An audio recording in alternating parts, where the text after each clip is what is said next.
প্রিয় শিক্ষার্থী বন্ধুরা, আবারও চলে আসলাম ভূগোল ও পরিবেশের আরও একটা শর্ট ক্লাস নিয়ে।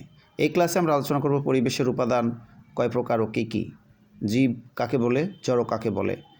চলে আছি মূল পড়ায়। তোমরা প্রত্যেকে একটু স্ক্রিনের দিকে খেয়াল করো। শিক্ষার্থী বন্ধুরা, পরিবেশের উপাদান দুই প্রকার, যথা জড় উপাদান ও জীব উপাদান। এখন জীব কাকে বলে সেটা শিখব। যাদের জীবন আছে, যারা খাবার খায়, যাদের বৃদ্ধি আছে, জন্ম আছে, মৃত্যু আছে, তাদেরকে জীব বলে। অপরদিকে যাদের জীবন নেই, যারা খাবার খায় না, যাদের বৃদ্ধি নেই, জন্ম নেই, মৃত্যু নেই, তাদেরকে জড় বলে। তোমরা মনে রাখবে, গাছপালা, পশু পাখি, কীটপতঙ্গ, মানুষ ও অন্যান্য প্রাণী হলো জীব।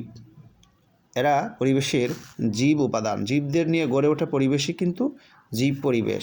অপরদিকে মাটি, পানি, বায়ু, পাহাড়, পর্বত, নদী, সাগর, আলো, উষ্ণতা, আর্দ্রতা ইত্যাদি হলো পরিবেশের জড় উপাদান। জড় উপাদান নিয়ে গড়ে ওঠা পরিবেশ হলো জড় পরিবেশ।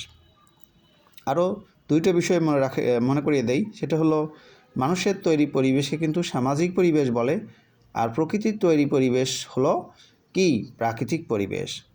প্রাকৃতিক পরিবেশকে কিন্তু ভৌত পরিবেশও বলা হয়।